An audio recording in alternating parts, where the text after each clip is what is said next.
नगरी तुल्यन्निजान्तर्गतं पश्यन्नात्मनि मायया बहिरिवोद्भूतं यथा निद्रया यस्साक्षात् कुरुते प्रबोधसमये स्वात्मानमेवाद्वयं तस्मै श्रीगुरुमूर्तये नमः श्रीदक्षिणामूर्तये बीजस्यान्तरिवाङ्कुरो जगदिदं प्राङ्निर्विकल्पं पुनः मायाकल्पितदेशकालकलना वैचित्र्यचित्रीकृतं मायावीव विजृम्भयत्यभिमः योगी वयस्वेच्छया तस्मै श्रीगुरुमूर्तये नमः श्रीदक्षिणामूर्तये तस्मै श्रीगुरुमूर्तये नमः श्रीदक्षिणामूर्तये ॐ सहना भवतु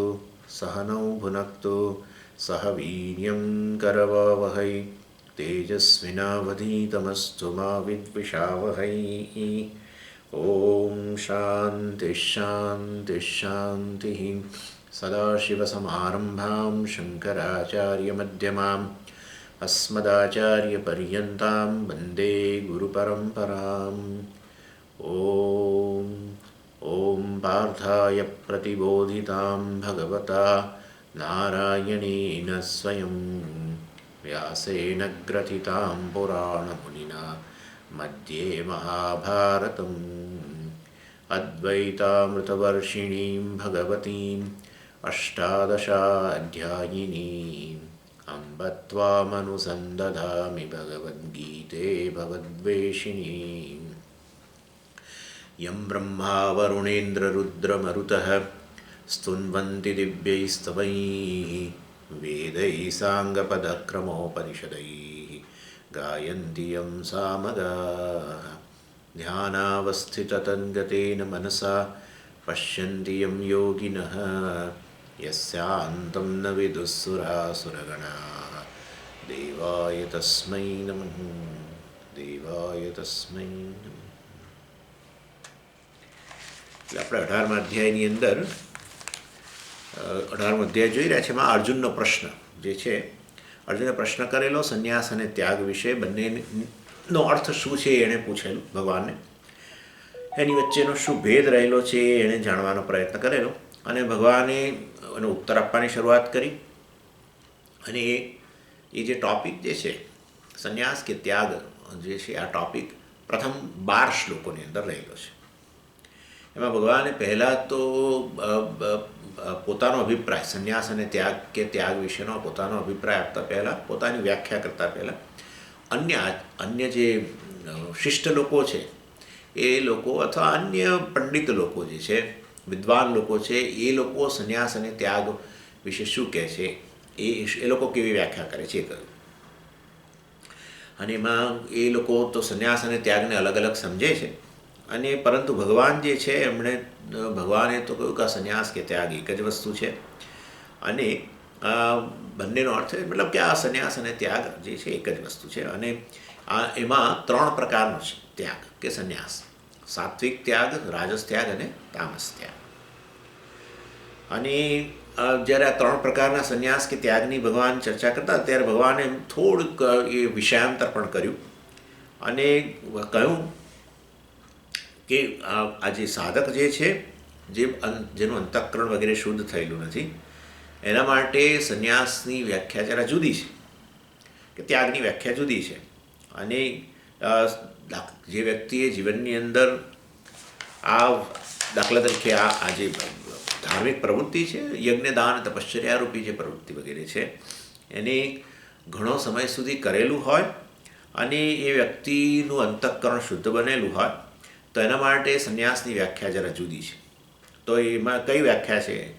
એટલે જાણે કે આપણે એ સાધક જેણે જીવનમાં યજ્ઞદાન તપશ્ચર્યા કર્યું છે અને એ વ્યક્તિને આપણે ઉદ્દેશીને કહીએ છીએ કે હે સાધક, તે ઘણા બધા અત્યાર સુધી ઘણી ધાર્મિક પ્રવૃત્તિઓ કરી, યજ્ઞદાન તપશ્ચર્યા ઘણું બધું કર્યું અને જપ કર્યા, તીર્થયાત્રાઓ કરી અને મતલબ કે તે તારું જીવન ધાર્મિક રીતે નિભાવ્યું અને એનો તને પૂરેપૂરો ફાયદો થયો કે તારું ચિત્ત હવે શુદ્ધ થયું છે અને માટે હવે સ્પેન્ડિંગ ટાઈમ અર્થાત આ બધી પ્રવૃત્તિઓ પૂજા જપ તપ વગેરેની અંદર કે તીર્થયાત્રા વગેરેની અંદર હવે સમય બગાડવો યોગ્ય નથી. આ તો શેના જેવું છે કે વ્યક્તિ પૂરેપૂરું જમી લીધું હોય અને પછી વળી એને કંઈક ખાવાનું કહેવામાં આવે એના જેવી વસ્તુ છે. અથવા એ વ્યક્તિ ખાય તો એને એક વસ્તુ ફાયદાકારક નથી. એવી રીતે વ્યક્તિ જેનું ચિત્ત શુદ્ધ થઈ ગયું છે એને માટે હવે આ બધી ધાર્મિક પ્રવૃત્તિ જે છે એ હવે ખરેખર ઉપયોગી પણ નથી અને એ વાસ્તવની અંદર એક અવરોધરૂપ બની જાય છે. એટલે વિક્ષેપ તો થાય જ, પ્રવૃત્તિ કરવી હોય, જપ કરવો, પૂજા કરવી, બધી વસ્તુઓ, તો પછી એ વાસ્તવમાં એક અવરોધરૂપ બની જાય છે, વિક્ષેપ કરે છે. માટે ચિત્ત શુદ્ધ થઈ ગયું હોય તો એના એવી વ્યક્તિ માટે સંન્યાસની વ્યાખ્યા જુદી છે. અર્થાત આ ધાર્મિક પ્રવૃત્તિનો જ ત્યાગ કરવો અને વેદાંતનું શ્રવણ મનન અને નિધિધ્યાસનમાં જ પોતાની જાતને સમર્પિત કરી દેવી એ વાસ્તવમાં સંન્યાસનો અર્થ છે આવી વ્યક્તિ માટે. અને સર્વધર્માન પરિત્યજ્ય મામેકમ શરણમ વ્રજ, એટલે આવી વ્યક્તિ જે છે આવી વ્યક્તિને હવે કોઈ ધાર્મિક વ્યક્તિ જ કહેવાય. આ ધાર્મિક વ્યક્તિને હવે વધારે ધાર્મિક પ્રવૃત્તિની આવશ્યકતા નથી. અને માટે યજ્ઞદાન તપશ્ચર્યા જે છે એનો ત્યાગ કરી દેવો, ધાર્મિક પ્રવૃત્તિનો ત્યાગ કરવો એ વાસ્તવમાં સંન્યાસની વ્યાખ્યા છે. અથવા એવું પણ કહી શકો કે સાચા અર્થમાં આવો ફોર્મલ સંન્યાસ જ લેવો, સર્વ કર્મનો ત્યાગ કરી દેવો, એવું પણ કહી શકો. એક જ વસ્તુ છે. પરંતુ જે વ્યક્તિ જે છે એ હજુ જેનું ચિત્ત શુદ્ધ થયું નથી, એટલે એવી વ્યક્તિ, અને મોટા ભાગના લોકો આવા હોય છે એટલે આમાં પાછો રેશિયો તમે જુઓ કે ભાઈ ચિત્ત શુદ્ધ થયેલું હોય ને અશુદ્ધ હોય, એની અંદર અશુદ્ધ વ્યક્તિઓ જે છે, ચિત્ત અશુદ્ધ હોય એ વ્યક્તિઓનો પર્સન્ટેજ ઘણો મોટો છે. અને આવું ચિત્ત અશુદ્ધ છે એટલે શું? મનની અંદર પ્રચુર માત્રાની અંદર રાગ દ્વેષ કામ ક્રોધ લોભ બધું રહેલું હોય, ઈર્ષા રહેલી હોય અને હરીફાઈ રહેલી હોય, કડવાશ રહેલી હોય, બધું મતલબ. એટલે આવી વ્યક્તિ જે છે એના માટે તો યજ્ઞદાન તપશ્ચર્યા રૂપી ધાર્મિક પ્રવૃત્તિ અથવા પૂજા જપ તપ વગેરે કે તીર્થયાત્રા પણ હોય, આ બધી જ પ્રવૃત્તિઓ જે છે એ બહુ જ મહત્ત્વની બની જાય છે. એટલે કારણ કે એના થકી જે વાસ્તવમાં ઈશ્વરનો અનુગ્રહ પ્રાપ્ત થાય ધાર્મિક પ્રવૃત્તિ થકી, અને એ વાસ્તવની અંદર એનું ચિત્ત શુદ્ધ થાય, રાગદ્વેષમાંથી મુક્ત થાય. ઇવન સેવા, સમાજ સેવા વગેરે જે છે એની પાછળની ભાવના જુદી હોય છે, પરંતુ એ સમાજ સેવા પણ એટલી જ મહત્ત્વની બને છે આવી વ્યક્તિ માટે. એટલે એના માટે પછી સંન્યાસની વ્યાખ્યા જુદી કરવી પડે. પેલી વ્યક્તિ માટે આપણે જે કરી વ્યાખ્યા એ વ્યાખ્યા અહીંયા લાગુ પડે. એટલે ભગવાન કહે છે કે જો વ્યક્તિ વાસ્તવમાં જેનું ચિત્ત શુદ્ધ નથી અને આ રીતે ધાર્મિક પ્રવૃત્તિનો ત્યાગ કરે છે તો વાસ્તવમાં એ ત્યાગ યોગ્ય ત્યાગ નથી.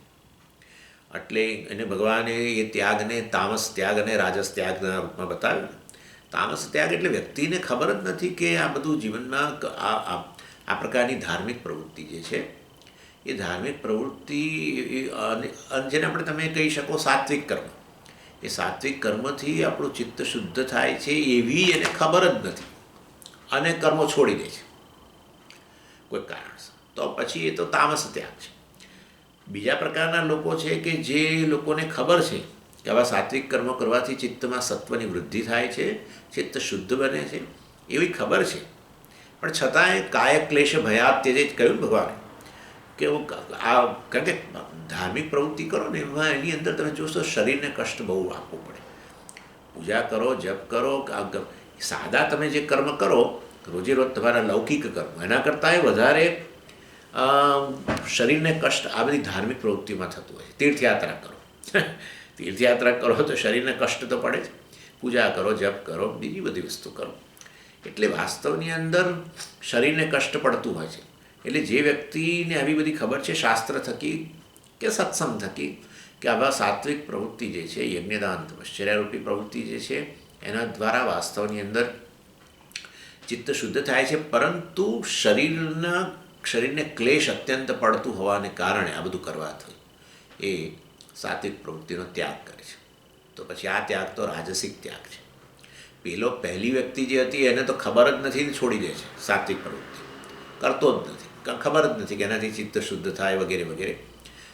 એટલે એનો તો તામસ ત્યાગ કરો.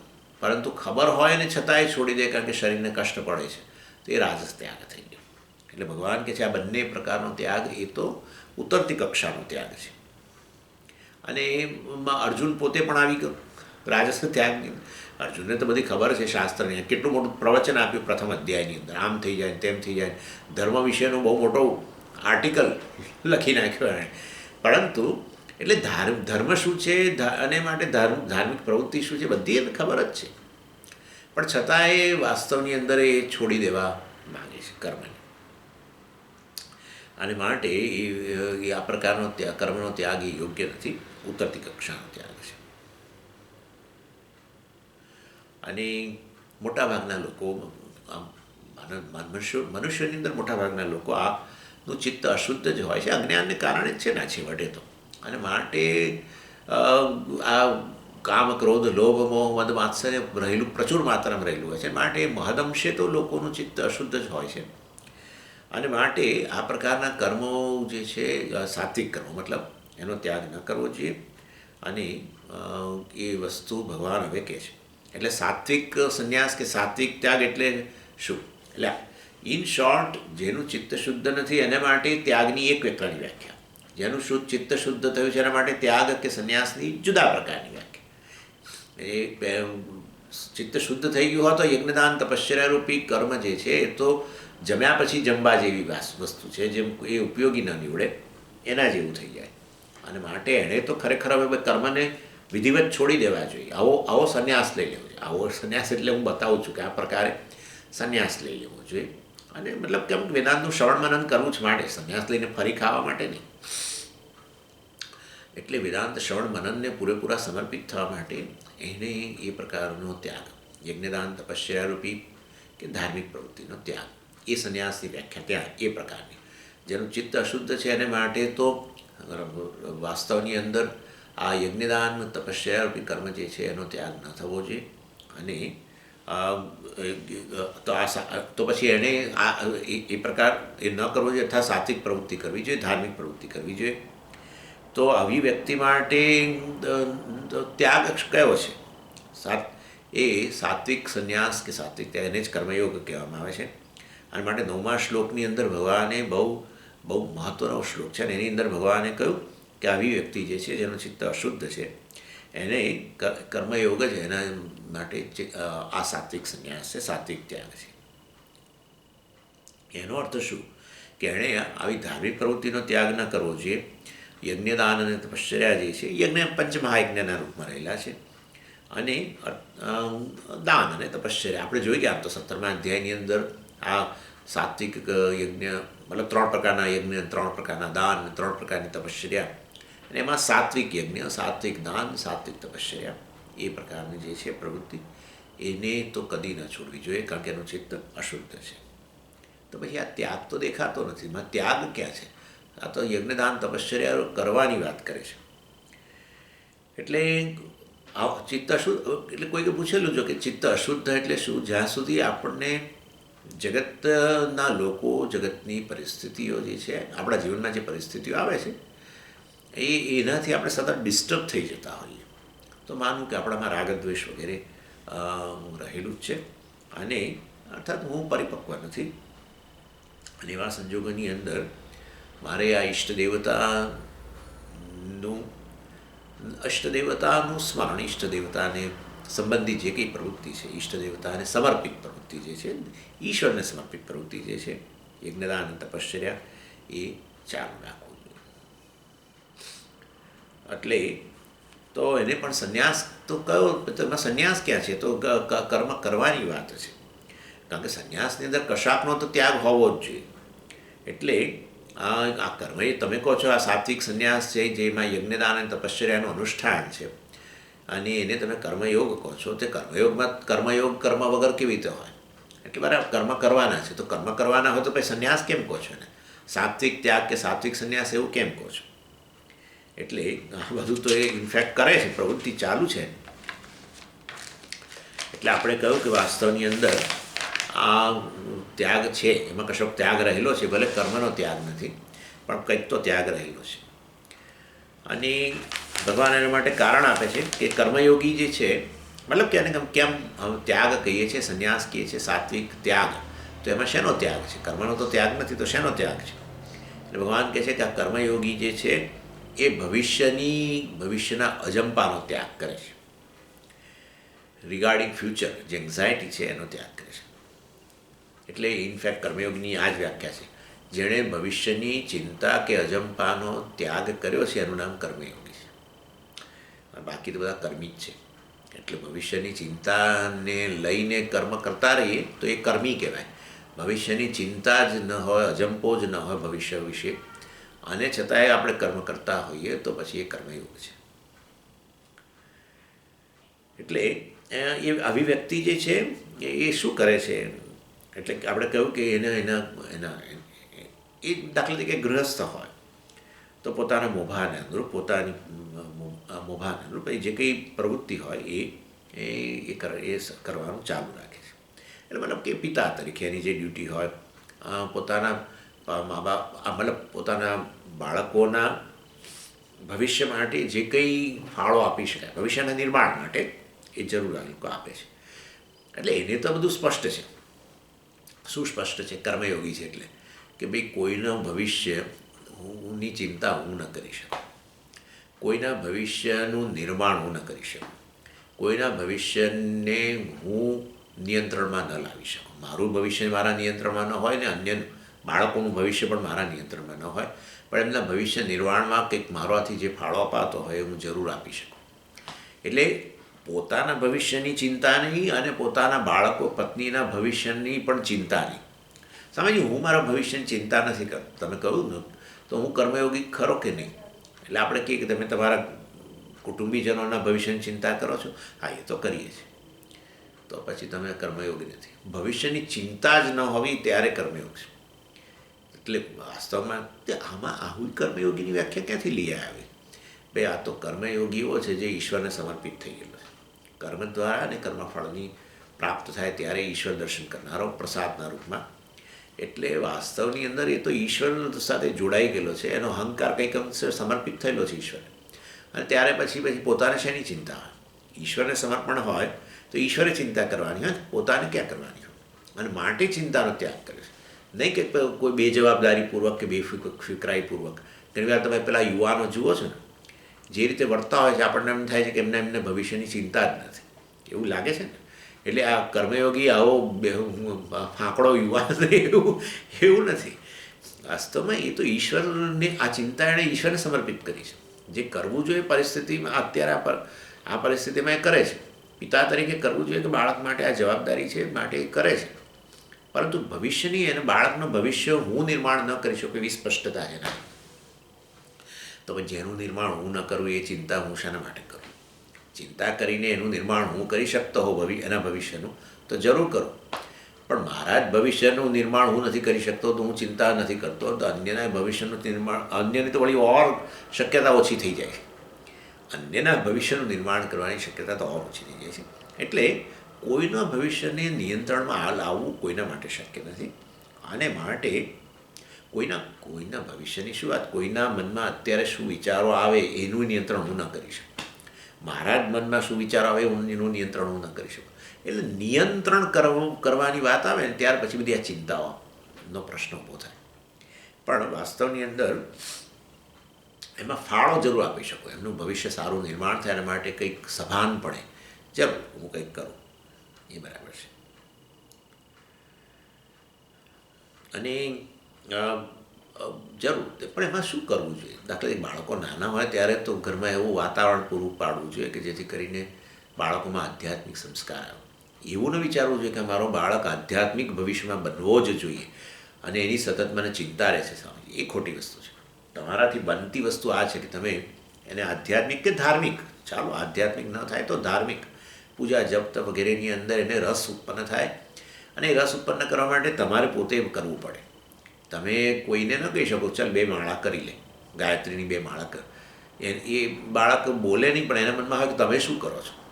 તમે સવારથી ઉઠીને સીધા બહાર હિંચકા પર બેસીને તમે આ બધા વોટ્સએપ અને આ અંતે પેપર વાંચવામાં ને એમાં ટાઈમ કાઢો છો. અને એ પત્યું એટલે આ ટીવી જોવાનું શરૂ કરો અને તમે બાળકને સલાહ આપો ભાઈ તું હવે સવારે ઉઠીને સ્નાન કરીને 2 માળા કર કે 1 માળા કર, તો એ પછી એ ક્યાંથી કરવાનું છે? એટલે તમે સભાનપણે, તમારી ફરજમાં તો આ જ આવે કે સભાનપણે તમે એને એનામાં આ સંસ્કારો, ધાર્મિક સંસ્કારો કે આધ્યાત્મિક સંસ્કારોનું સિંચન થાય એના માટે તમે પ્રયત્ન કરો, તો એ કર્મયોગ છે. એ ભવિષ્યમાં આવો બને જ, ધાર્મિક જ બનવો જોઈએ, આધ્યાત્મિક બનવો જોઈએ, મને તો એની ચિંતા રહે છે, એ ખોટી વાત છે, તો કર્મયોગી નથી. અર્થાત સાત્વિક કર્મ આ કહેવાય. સાત્વિક કર્મ કરનાર કર્મયોગી કહો ને. સાત્વિક કર્મ એટલે પોતાની ફરજ જરૂર બજાવી, બાકીનું કાર્ય જે છે એ ફરજ બજાવ્યા પછી ફળરૂપે જે આવવાનું હોય આવે, ઈશ્વર જે નિર્માણ કર્યું છે આવશે. એટલે આ તો ચાલો બાળકોના સંદર્ભમાં કહ્યું, પણ એ સિવાય આપણે પોતાના સ્વાસ્થ્યના સંદર્ભમાં હોય, આપણી આર્થિક સ્થિતિના સંદર્ભમાં હોય, જે કંઈ હું કરી શકું શ્રેષ્ઠ એ જરૂર કરું. એટલે આ એન્થુઝિયાસ્ટિકલી, ઉત્સાહપૂર્વક કરું. કર્તા તરીકે મારામાં ઘણો ઉત્સાહ હોય, એ બધી વસ્તુઓ ફરજના રૂપમાં જરૂર કરું, પણ ભોગતા તરીકે જે પણ આવે ફળરૂપે એ હું સ્વીકારું. તો વાસ્તવની અંદર એટલે કહ્યું એતત્ પ્રાર્થ્યમ યત્તદ્ ભવ્યમ ભવતુ પૂર્વજન્માનુરૂપમ. એટલે એ ભગવાન જે કંઈ વાસ્તવની અંદર હું મારા અત્યારના કર્મો અને મારા પૂર્વના કર્મો જે છે એને આધારે જે કંઈ ભવિષ્યની અંદર આવશે, તો એ વસ્તુનો હું સ્વીકાર કરવા તૈયાર છું. એટલે અહીંયા ત્યાગ રહેલો છે. એટલે આટલી બધી ચર્ચા શેના માટે કરી કે અહીંયા સાત્વિક ત્યાગ તમે કહો છો, તો આ તો યજ્ઞદાન તપશ્ચર્યા રૂપી કર્મ કરે છે કે સાત્વિક કર્મ કરે છે, પંચમહાયજ્ઞ કરે છે, દાન વગેરે કરે છે, એમાં સાત્વિક દાન વગેરે કરે છે, જે આપણે 17મા અધ્યાયમાં જોયું. તપશ્ચર્યા સાત્વિક તપશ્ચર્યા કરે છે, તો આ બધું કરે છે, તેમાં તો કરે છે, એમાં ત્યાગ ક્યાં છે? કરવું જ ન કરવાનું છોડી દઈએ ત્યારે ત્યાગ કહેવાય. એટલે આપણે કહ્યું કે ભાઈ એમાં પણ ત્યાગ રહેલો છે. અને આવું સાત્વિક પ્રવૃત્તિ પ્રત્યેનો આસક્તિ છે એનો ત્યાગ. અર્થાત આ સાત્વિક પ્રવૃત્તિ આપણને ગમવાવાળી માટે આસક્તિ એમાં રહી ગઈ અને એ આપણે સતત કરતા રહીએ, તો આ પછી એ યોગ્ય વસ્તુ નથી. એટલે સાત્વિક પ્રવૃત્તિ માટેનો પ્રવૃત્તિ પ્રત્યેનો જે આ સંગ છે, એ સંગનો ત્યાગ, આસક્તિનો ત્યાગ. આશના જેવું છે કે જેમ કે આ વ્યક્તિ એક સ્કૂલની અંદર એક બાળક ભણતો હોય, પ્રાઇમરી સ્કૂલ 1 થી 4 ધોરણની હોય, બાલ મંદિર જેવું, અને એમાં ભણે અને બહુ ગમે છે સ્કૂલ. હવે 4થું ધોરણ પૂરું થયું એટલે મા બાપ તો ત્યાંથી ઉઠાડીને એને પછી બીજી પ્રાથમિક સ્કૂલમાં મૂકે બાલ મંદિરમાંથી, એટલે 5મા ધોરણ માટે. તો હવે એને છોડવું જ નથી, કારણ કે એને સ્કૂલનું બિલ્ડિંગ, એ સ્કૂલનું વાતાવરણ વગેરે બહુ ગમી ગયું છે. ઘણીવાર પેલા ક્લાસ ટીચર બહુ ગમી જતા હોય છે, એટલે મારે તો હવે એ જ ક્લાસમાં રહેવું. બાળકો કરતા હોય છે ને, કેવી જીદ કરતા હોય છે, રડે, અને પછી નવા ક્લાસમાં જવાનું આવે તો રડે, નવી સ્કૂલમાં જવાનું આવે તો રડે, મારે તો પેલા ક્લાસ ટીચર જોડે જ જવું છે. અને એના જેવી વસ્તુ છે. એટલે વાસ્તવની અંદર સંગ ના હોય આ પ્રકારે. એટલે સંગમ ત્યક્તા. અને ડેફિનેટલી સાત્વિક પ્રવૃત્તિ છે માટે ફળનો પણ ત્યાગ. એટલે કહેવાનો આશય એ ફળનો ત્યાગને જ મેં તમને પહેલું કહ્યું કે ભવિષ્યમાં શું આવશે, ભવિષ્ય પ્રત્યેની ચિંતાનો ત્યાગ, એને જ કર્મયોગ કહેવામાં આવે છે, જેમાં સંગ ત્યાગ, સાત્વિક પ્રવૃત્તિ માટેના સંગનો પણ ત્યાગ, અને સાથે સાથે એ પ્રવૃત્તિ દ્વારા ભવિષ્યમાં જે કંઈ ફળ આવે એ ભવિષ્યની ચિંતાનો પણ ત્યાગ. ભવિષ્યની ચિંતા એટલે ભવિષ્યમાં આવનાર ફળની ચિંતાનો ત્યાગ. કોના માટે? જેનું ચિત્ત શુદ્ધ થયું નથી અને જે સાત્વિક પ્રવૃત્તિ કરી રહ્યો છે, એમાંય ત્યાગ શું છે? આપણે કહ્યું ફલ ત્યાગ, ભવિષ્યની ચિંતાનો ત્યાગ, અને સાથે સાથે સાત્વિક પ્રવૃત્તિ પ્રત્યેની અત્યંત આસક્તિનો પણ ત્યાગ. અને સાત્વિક સંન્યાસ કહેવાય. એટલે ચિત્ત જેનું અશુદ્ધ નથી એના પ્રત્યે વ્યાખ્યા ભગવાન સંન્યાસની કે ત્યાગની એક પ્રકારે કરે છે. ચિત્ત શુદ્ધ થઈ ગયું છે એના પ્રત્યે સંન્યાસ કે ત્યાગની વ્યાખ્યા જુદા પ્રકારે. એને તો એમ જ કે તું બધું છોડી દે ને શાસ્ત્રનું શ્રવણ વગેરે કર. પરંતુ જેનું ચિત્ત હજુ અશુદ્ધ છે ને એને એમ ન કહેવાય બધો કર્મો છોડી દે. કર્મ જ સાધન છે ચિત્ત શુદ્ધિનું છે માટે યોગ દ્વારા, કર્મયોગ દ્વારા. અને માટે એને તો એવું કહેવાય જ નહીં. માટે એના માટે ભગવાન જુદી વ્યાખ્યા કરે છે. ચાલો હવે આપણે 10મો શ્લોક જોઈએ. ન દ્વેષ્ટ કુશલં કર્મ કુશલેનાનુષજ્યતે ત્યાગી સત્વસમાવિષ્ટ મેધાવી છિન્ન સંશય.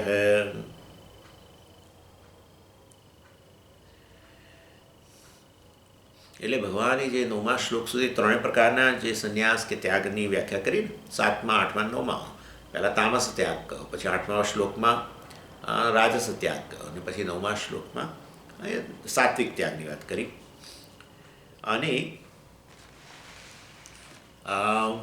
તમે સાત્વિક ત્યાગ કહો કે સાત્વિક સંન્યાસ કહો, રાજસ ત્યાગ કહો કે રાજસ સંન્યાસ કહો, વગેરે એક જ વસ્તુ છે. કારણ કે ભગવાનની દૃષ્ટિમાં સંન્યાસ અને ત્યાગ વચ્ચે કોઈ ભેદ નથી, ભલે અન્ય વિદ્વાનો ભલે ભેદ રાખતા.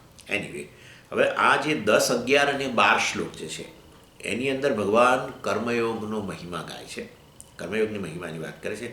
અને કર્મયોગી એને કહેવાય જે વાસ્તવની અંદર પોતાના જીવનની અંદર જે ફરજો છે, પોતાની જે ડ્યુટીઝ જે છે એને સમજો છે, એના પ્રત્યે સભાન છે. મતલબ એટલે એ છે ને આ બધી પોતાની જે ફરજો છે એ બધી ફરજોને તો વાસ્તવમાં ટેક્સ પે કરવાના રૂપમાં માને છે. કેમ? તો એવું તો શું કર્યું છે કે એણે ટેક્સ પે કરવો પડે? બસ તમે જીવો છો, અત્યારે મારું જીવન ટકેલું છે, એના કારણે જ મારે ટેક્સ ભરવાનો છે. One has to pay the tax because one has to pay the tax for living. બસ આપણું જીવન ચાલે છે અને માટે મારે ટેક્સ ભરવો પડશે. બસ એવું જેના એટલે પોતે પોતાના જીવનની જે ફરજો જે છે એ ફરજોને આ ટેક્સ પે કરવાના રૂપમાં માને છે. કારણ કે આવું જીવવા માત્રથી મારી કેટલીક ફરજો બની જાય છે પોતા. દાખલા તરીકે પહેલી તો મારા પ્રત્યે જ ફરજ. દાખલા તરીકે ખોરાક લેવો એ એક મોટી ફરજ છે. ટુ ઇટ ઇટ સેલ્ફ એ વાસ્તવની અંદર મોટી ફરજ બને છે. હું એવું ન કહી શકું કે મારે કશું ખાવું નથી વગેરે. એટલે અને કારણ કે આ ખોરાક વગેરે લઈએ તો શરીર વગેરેમાંથી શરીરને પોષણ મળે અને બાકી શરીરનો કચરો વગેરે સારી રીતે દૂર થાય. એટલે પૂજા હોય કે ભોજન હોય કે વાસ્તવની અંદર શરીરમાંથી કચરો દૂર થવો, આ બધી વસ્તુઓ જે છે એ બહુ જરૂરી છે શરીર પ્રત્યે, શરીર માટે થઈ. અને સાથે સાથે શરીરને બહારથી પણ સફાઈ વગેરે પણ, અને શરીરને કસરતો વગેરે, આ બધી પોતાના પ્રત્યેની ફરજો છે. એટલે શરીર ટકી રહ્યું છે તો પછી આ બધી વસ્તુઓ ચાલુ રહેવી જોઈએ. આ બધી ચાલુ રહે એ મારી ફરજ છે. આ તમે કહું ને ભોજન એ તો આપણી ફરજ છે આપણા પ્રત્યેની, તો પછી હવે હું એ તો કરું જ છું. ઇનફેક્ટ તમે કહો કે ના કરો, હું તો દિવસ દરમિયાન મોટા ભાગે ખાવાનું છે, એ ફરજ નથી બનતી, એ તો ભોગ વૃત્તિ છે. અર્થાત વાસ્તવમાં શરીર એને કેમ તો એ તમે હવે એમાં કેમ ભેદ પાડો છો? આમ કહો છો ભોજન કરો, એ તમારા પ્રત્યેની ફરજ છે. અને આમ હવે હું ભોજન સતત કરું છું તો હું તો મારા પ્રત્યે સતત ફરજ બજાવી રહ્યો છું, તો એમાં તમે વાંધો શું પડે છે? વધુ ભોજન કરો તો શરીર સ્વસ્થને બદલે અસ્વસ્થ બને છે. અને શરીરને સ્વસ્થ રાખવું એ ફરજ છે, શરીરને અસ્વસ્થ બનાવવું એ ફરજ નથી. અને માટે વાસ્તવની અંદર આ થાય જ છે. ભોજનને કારણે તમે બીજું કશું ના, પણ મારું તો શરીર સારું છે, આપણા શરીરનું વજન તો વધે જ ને ભાઈ, ક્યાં જવાનું છે? તમે 2 વાર ભોજન કરતા હો કે 1 વાર કરતા હો અને જે તમારા શરીરની સ્વસ્થતા જળવાતી હોય એની સામે 4, 5, 10 વાર ભોજન કરો તો શરીર બીજું કશું ન થાય તો સ્થૂળ થતું જાય. અને એકવાર સ્થૂળતા આવે ને શરીરમાં, પછી બધા રોગો આપોઆપ આપણા આમંત્રણ વગર પણ, નિમંત્રણ કાર્ડ મોકલ્યા વગર પણ આવી જાય. એટલે ભોજન કરવું જે કહ્યું એ કયા સંદર્ભમાં છે અને કેટલી માત્રામાં કરવું ને વગેરે બધી વસ્તુઓ સમજવાની છે. એટલે જો હું શરીર પ્રત્યે આ ભોજન વગેરેની ફરજ ન બજાવું, અથવા રેગ્યુલર એક્સરસાઇઝ વગેરે ન કરું, અને શરીરમાંથી કચરો દૂર કરવા માટે પ્રયત્ન ન કરું આ વગેરે, તો ખરેખર વાસ્તવમાં એ શરીરની પ્રત્યેની ફરજ આપણે ન બજાવી એવું કહેવાય. કારણ કે આ બધાને કારણે ફિઝિકલ સિકનેસ, આપણી માંદગી વગેરે આવતી હોય છે. અને આમાં કોઈ બેમત નથી. અને માટે હવે તો બધા લોકો જાણી ગયા છે કે એક્સરસાઇઝ કરવી એટલી જ મહત્ત્વની છે, અને ભોજન કરવું પણ એટલું જ મહત્ત્વનું છે. કયા પ્રકારનું ભોજન કરવું, કેટલી માત્રામાં કરવું, ક્વોલિટી, ક્વોન્ટિટી, આ બધી વસ્તુઓ બહુ મહત્ત્વની છે. એટલે આ તો ઈશ્વરનો નિયમ છે. મતલબ આ પ્રકારે જ બન્યું છે શરીર. શરીર ટકે છે ભોજનથી, સ્વસ્થ અને એક્સરસાઇઝથી, અને એમાંય પાછું ભોજન અમુક પ્રકારનું અને અમુક માત્રામાં લઈએ ત્યારે જ શરીર ટકે છે. આ બધી વસ્તુ ઈશ્વરનો નિયમ છે. એમાં આ કોઈ મનુષ્ય ઘડેલો નિયમ નથી. અને માટે ઈશ્વરનો નિયમ અથવા ઈશ્વર જ આ રૂપમાં રહેલો છે. માટે ઈશ્વરને છેતરી ન શકાય. આવા જે આપણા કુદરતી નિયમો છે એને છેતરી ન શકાય. આ ચાલો તો શરીર પ્રત્યેની ફરજ જે છે એ પણ કર્મયોગ છે, સાત્વિક કર્મ કહો. અર્થાત મતલબ હું જીવન ટક્યું છે મારું એટલા માત્રથી આ બધી ફરજો આવે છે. પહેલી શરીર પ્રત્યેની, બીજી આપણા ફેમિલી પ્રત્યેની, કુટુંબ પ્રત્યેની ફરજો છે. સો જે પણ સેટઅપમાં હું હોઉં ત્યાં આપણા બાળકો હોય, હવે બાળકો માટે થઈને ફરજો. એમાં તો તમે જુઓ તો બાળકો પ્રત્યે તો એટલી બધી ફરજો છે આપણી ખરેખર. અને એમાં બાળકોની દાખલા તરીકે પરીક્ષા આવી તો જાણે કે મા બાપની પરીક્ષા હોય એવું જ લાગે તમને.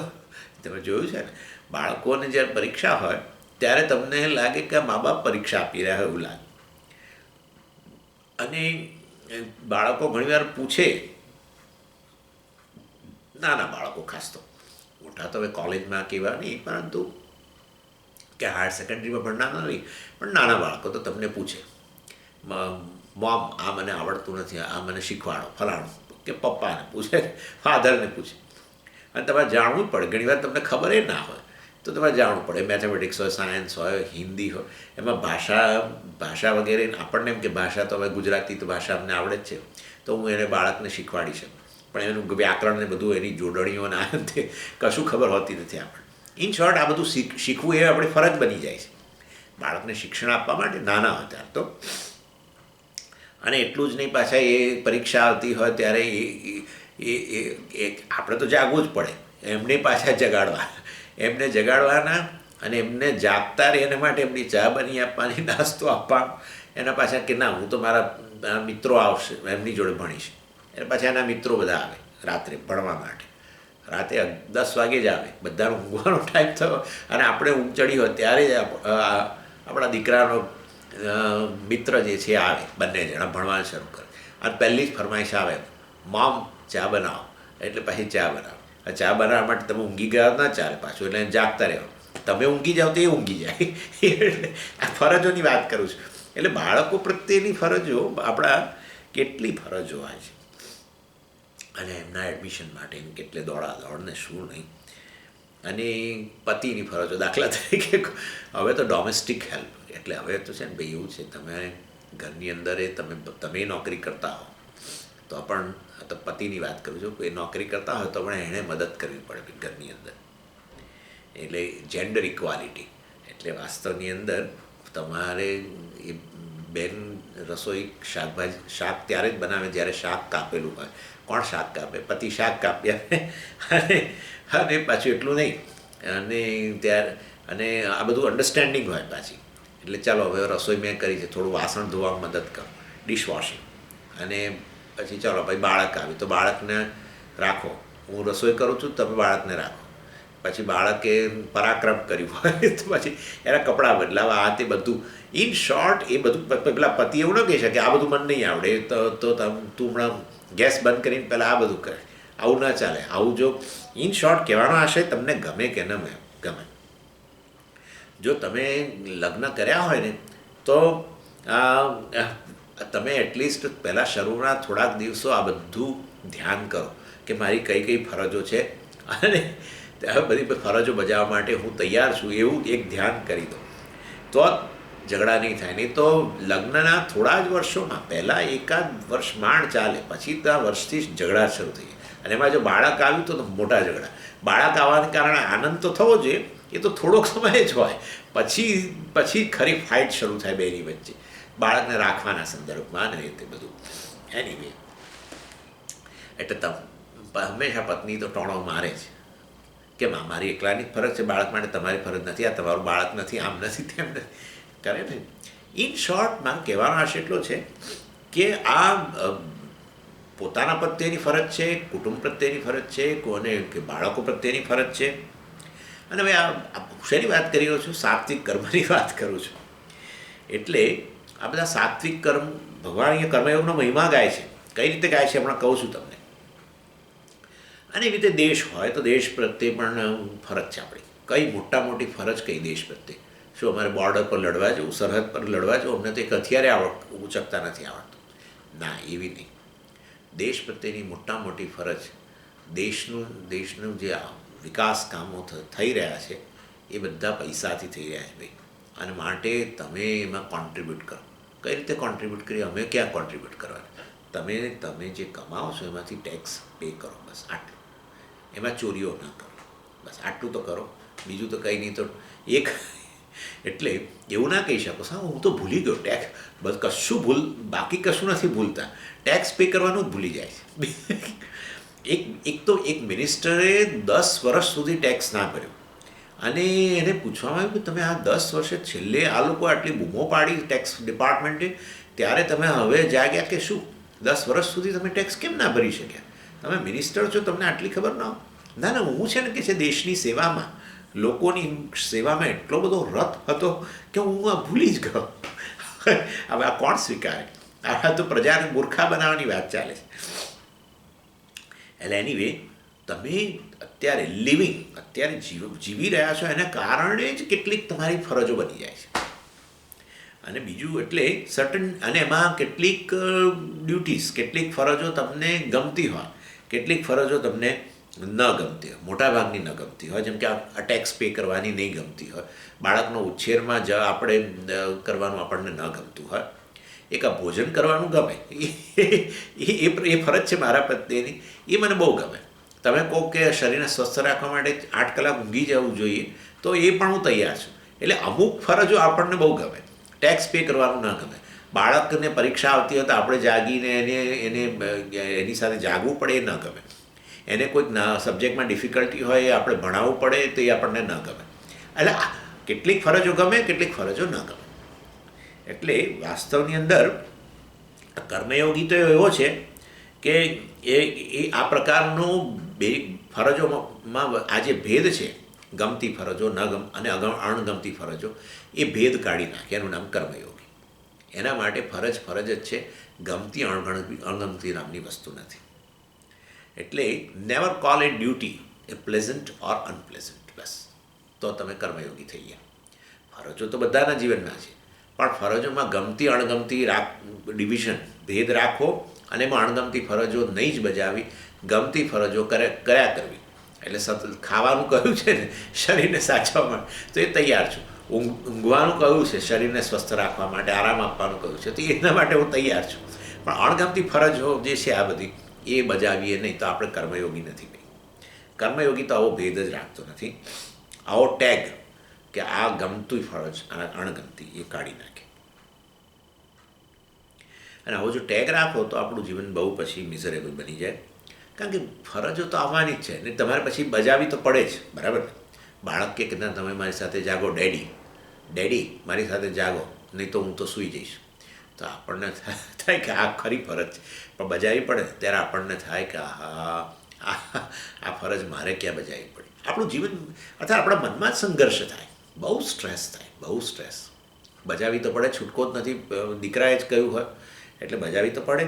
પણ મેન્ટલી આપણે આ બધી વસ્તુને રિજેક્ટ કરતા રહીએ, અને ઇન્ટરનલ આ પ્રકારનું રિજેક્ટ. બહાર ફરજ બજાવવી પડે, અંદર ઘર્ષણ થાય તો કેવી સ્થિતિ થાય તમે વિચારો. અને એને કારણે વાસ્તવની અંદર આપણો જીવનમાં ઘણી મુશ્કેલીઓ જણાય, સ્ટ્રેન, આપણી વ્યક્તિત્વમાં અનેક સ્ટ્રેન ઉત્પન્ન થાય. એટલે I do not want to do but I have to do એમ. જ્યારે પેલી કર્મયોગી છે એ તો I want to do because I have to do.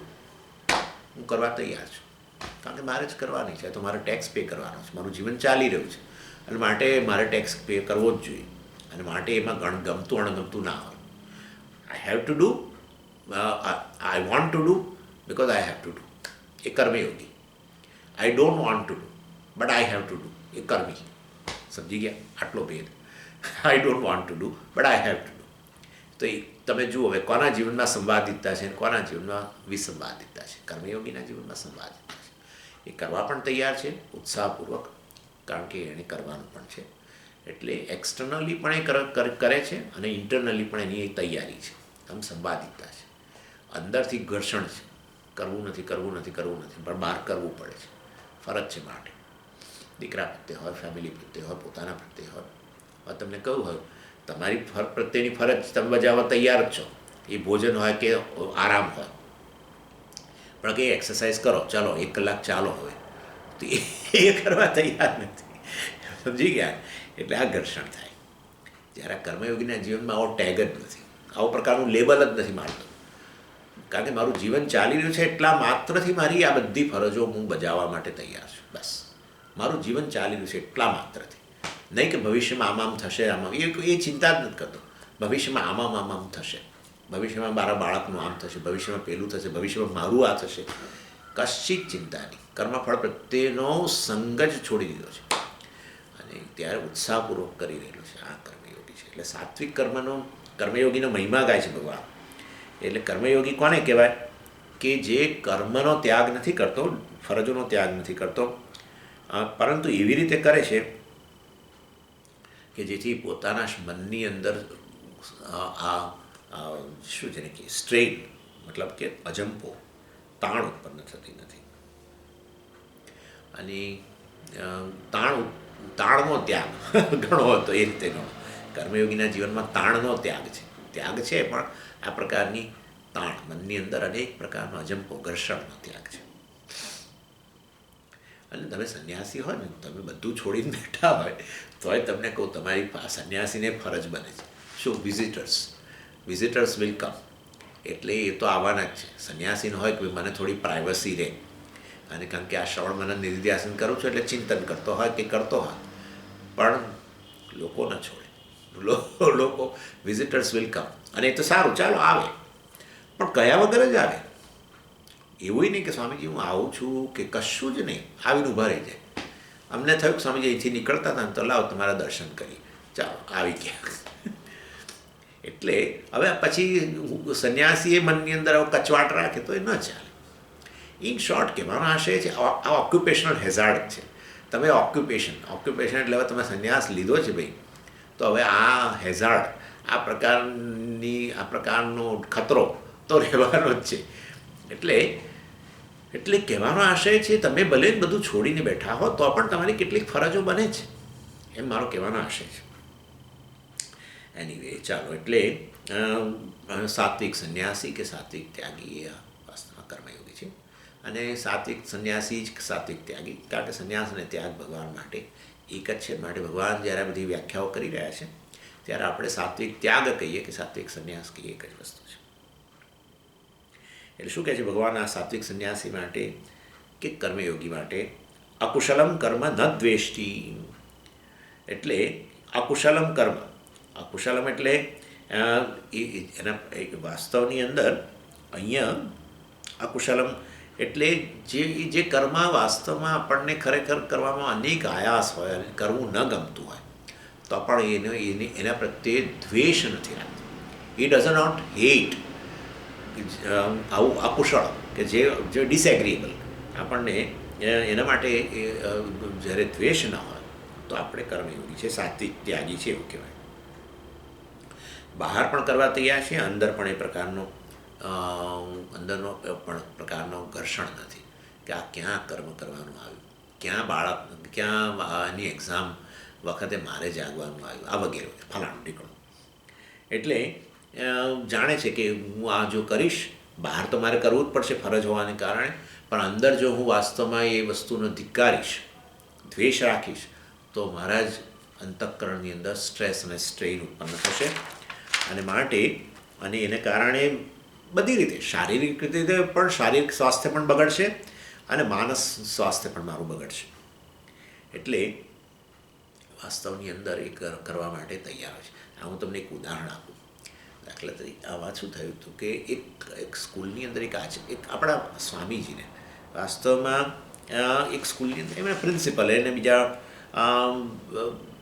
ટ્રસ્ટીઓ ભેગા થઈને સ્વામીજીને કહ્યું કે ભાઈ અમારા ટીચર્સને જો તમે થોડું ઘણું આપણી ભારતીય સંસ્કૃતિ વિશે જો તમે કહો, આપણી આવી આધ્યાત્મિક સંસ્કૃતિ છે, ધાર્મિક સંસ્કૃતિ છે, એના વિશે જો તમે થોડુંક કહો તો એ પછી એ લોકો બાળકોમાં એ વસ્તુ, બાળકોને પણ કહે અને બાળકોમાં એ વસ્તુ ઉત્પન્ન થાય, એવા સંસ્કાર, ધાર્મિક સંસ્કાર કે આધ્યાત્મિક સંસ્કાર ઉત્પન્ન થાય, એવું થાય.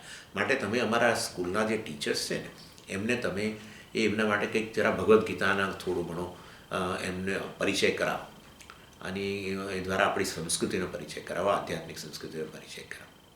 અને એના માટે સમય કહો તો ભાઈ ક્લાસ સ્કૂલના વર્ષ દરમિયાન જે પીરિયડ હોય એમાં તો તમે કશું કરી ના શકો, એટલે પતી ગયા પછી જ તમારે કરવું પડે. અને પતી ગયા પછી ટીચર્સને ભેગા કરવા, અને કારણ કે ટીચર્સને ટીચર જે છે, હું શેના માટે ઉદાહરણ આપું છું કે ટીચર જે છે એ ટીચરે વાસ્તવમાં ટીચિંગ જોબ એટલા માટે લીધી છે કે એની કર્મની ગરિમા ખબર હોવી જોઈએ કે ભાઈ હું બાળકોને શિક્ષણ આપું છું. એ જ એક બહુ મહાન વસ્તુ છે. બાળકોમાં સંસ્કાર જાગૃત થાય અને એમને શિક્ષણ આપું તો એમનું ભવિષ્ય સારું નિર્માણ થાય, અને માટે હું આ જોબ સ્વીકારું છું. એને બદલે સામાન્ય રીતે ટીચરો જોબ લેતા હોય છે સેલરી માટે. ચાલો પતિ તો નોકરી કરી જ રહ્યા છે, પણ હવે મતલબ સમજો કે એ જે ટીચર છે બેન છે કોઈ, અને એ વાસ્તવની અંદર પતિને મદદ થાય, ઘરમાં અમારે જરા થોડી સુખ સગવડો વધે, માટે હું આ જોબ સ્વીકારું. એટલે ટીચિંગ જેવી જોબ પણ પૈસા માટે જ કરે છે.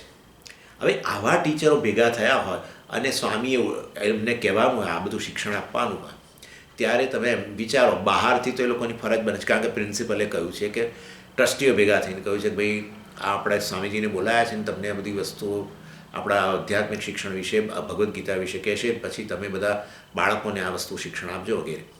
એટલે ટ્રસ્ટીઓએ કહ્યું કે પ્રિન્સિપલે કહ્યું, એટલે બહારથી તો તમારી ફરજ બની ગઈ બેસવાની, પણ અંદરથી તમારી તૈયારી નથી. અંદરથી તો તમે આ ટીચિંગ ખરેખર આ બધા શિક્ષણ માટે આવા સંસ્કારો પ્રાપ્ત કરીને અન્યને આપવા માટે કર્યું જ નથી, બાળકોને આપવા માટે. તમે તો આ ટીચર બન્યા છો, ટીચિંગ પ્રોફેશન સ્વીકાર્યો છે શેના માટે? પેલા પૈસા માટે, સેલરી માટે. અને ત્યારે તમે જોઈ શકો કે એવો વિરોધ, એ બેઠા હોય બધા ક્લાસની અંદર અને તમે ભગવદ્ ગીતાની વાત કરતા હો, સાંજે 5 થી 6 રાખ્યો હોય, કારણ કે આખા દિવસમાં તો બીજા બધા પીરિયડો, અને ત્યારે એને તો ઘરે જવાની જ ઉતાવળ હોય. અને ત્યારે તમે, કારણ કે એને રસ નથી, એના મનની અંદર તો વિરોધ છે, અને બહારથી એને આ બેસવું પડે છે. આ સ્થિતિ તમે એમનો ચહેરો જુઓ ને તમને ખબર પડી જાય. આપણે જાણીએ છીએ કે આ હું વાસ્તવમાં ભગવદ્ ગીતાના શબ્દો મારા જાણે કે બાણ છે, અને હું એમના અંતઃકરણમાં આ રીતે શબ્દો દ્વારા પ્રવેશ કરું છું. આ બાણનો પ્રવેશ કરાવું છું ભગવદ્ ગીતાના શબ્દોનો રૂપી બાણનો. પરંતુ અંદર તો રશિયાની આયર્ન વોલ જેવું હોય છે, એટલી જાડી આયર્ન વોલ બેઠેલી છે અહીંયા મનમાં કે ગમે એવા તમે બાણની વર્ષા કરો, બધા બાણ બુઠ્ઠા થઈ જવાના. ઇન શોર્ટ આને કહેવાય કર્મી. ટીચિંગ કરે છે ખરા, પરંતુ શેના માટે કરે છે? કેવળ અને કેવળ પૈસા માટે. બાકી એક ટીચર એવા નીકળેલા, એમણે કહ્યું કે સ્વામીજી આ મહાન તક છે, આ ટીચિંગ પ્રોફેશન જ આટલો બધો સુંદર છે કે જેમાં અમે બાળકોના ભવિષ્યનું ઘડતર કરી શકીએ, અને એમાં આ સંસ્કાર આપીએ અમે, જે તમે અમને પ્રદાન કરો છો આપીએ, તો કેટલો બધો ફાયદો થાય. એટલે આ ટીચર તરીકે અમારી સફળતા એ છે કે અમે જ્યારે આ પ્રદાન કરીએ, અને માટે હું તો તમારો કૃતજ્ઞ છું, હું તમારા પ્રત્યે ઋણી છું કે તમે આવીને અમને આ ભગવદ્ ગીતાનું શિક્ષણ આપ્યું. બાકી અમે ક્યાં ભગવદ્ ગીતા ભણવા ગયા નથી. આમ તેમ એક ટીચરે એવું કહું, એમના આંખમાં આંસુ આવી ગયેલા. એટલે આનું નામ કર્મયોગી, જેના મનની અંદર વિરોધ નથી. બહાર તો ફરજ બજાવે છે બેસવા રૂપી, આવીને બેઠા અને સાંભળ્યું બધું, એ તો ખરી ફરજ, પરંતુ અંદર એ વિરોધ નથી. અંદર પણ પૂરેપૂરી માનસિક તૈયારી છે કે વાસ્તવમાં આપણે જે કરીએ છીએ એ ખરેખર બહુ શ્રેષ્ઠ છે. મતલબ કે આપણે આ શિક્ષણ પ્રાપ્ત કરવું જોઈએ જે બાળકોને આપી શકીએ વગેરે. તો આ કર્મયોગી કહેવાય. બાકીના ટીચરોના તો હાવભાવ પરથી જ મને લાગ્યું કે ક્યારે હું પૂરું કરું. હજુ શરૂઆત જ કરી છે, 15 મિનિટે નથી થઈ. 1 કલાકનું પ્રવચન 5 થી 6, 15 મિનિટ જ થઈ છે, પણ ટીચરોને જોઈને, એમનો ચહેરો જોઈને, એમના શરીરના હાવભાવ જોઈને, કેટલાક ઘડિયાળ જોતા રહે છે, કેટલાક આમ જુએ છે, કેટલાક નીચું જોતા હતા, કેટલાક મારી સામું જોતા હતા, પણ જાણે એવું કચવાત એમનું મોઢો પરથી ખ્યાલ આવે કે એમને થાય છે કે તમે બંધ કરો. એવો એમનો હાવભાવ હતો. એટલે આ પ્રકારે આ બોડી લેંગ્વેજ પરથી આપણને એના પરથી ખ્યાલ આવે, ફેશિયલ એક્સપ્રેશન પરથી ખબર પડે. આ શેના જેવું છે? પેલા એક જણ કહે છે અરસિકેશુ કવિત્વ નિવેદનમ, એટલે અરસિકેશુ, આ જાણે રસિક ન હોય અને ખબર છે ને તો કવિ સંમેલનની અંદર ઘણીવાર, આમ તો કવિ સંમેલનની અંદર જે લોકોને રસ હોય કવિતાઓમાં એ જ જાય, પરંતુ સમજો કે આપણો મિત્ર જે છે એ હવે આપણને ખુશ કરવા માટે આવીને બેઠો હોય કે ચાલો હું તારી જોડે આવું કવિ સંમેલન. હવે એને કવિતામાં કોઈ રસ ના હોય અને ત્યાં પેલા કવિ તો એવી રીતે કવિતાઓ રજૂ કરતા હોય રસપૂર્વક, ત્યારે પેલાને થાય કે આ ક્યારે આ પૂરું થશે, આ કેટલા કવિઓ હજુ બાકી છે અને બધાનો ટર્ન ક્યારે પૂરો થાય ને કેટલું નામ ને તે, એના જેવી વસ્તુ છે. એટલે અકુશલમ કર્મ ન દ્વેષ્ટિ, આવી બહારથી અત્યંત અકુશળ જણાતું અનપ્લેઝન્ટ ડ્યુટી, જેમાં ખૂબ ક્લેશ થઈ શકે એવું કર્મ કરવાનું હોય તો પણ એ વાસ્તવની અંદર ન દ્વેષ્ટિ, એનો દ્વેષ કરતો નથી.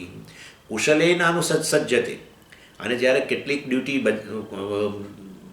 બજાવવામાં આનંદ આવતો, જે મેં કહ્યું ને આપણા શરીર પ્રત્યેની જ ફરજ છે, શું? આરામ કરો, બસ. તો પછી ચાલો એના આરામ માટે જ સંગ, આરામ માટે આસક્તિ.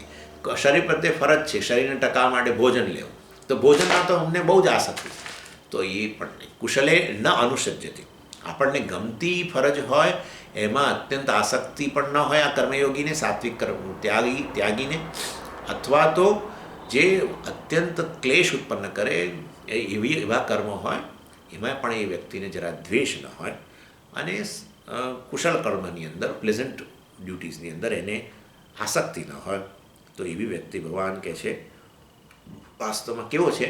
હા, સાત્વિક ત્યાગી છે. ન દ્વેષ્ટિ કુશલમ કર્મ કુશલે નાનુસજ્જતે, એવો ત્યાગી, એવો જે છે એ સત્વ સમાવિષ્ટ.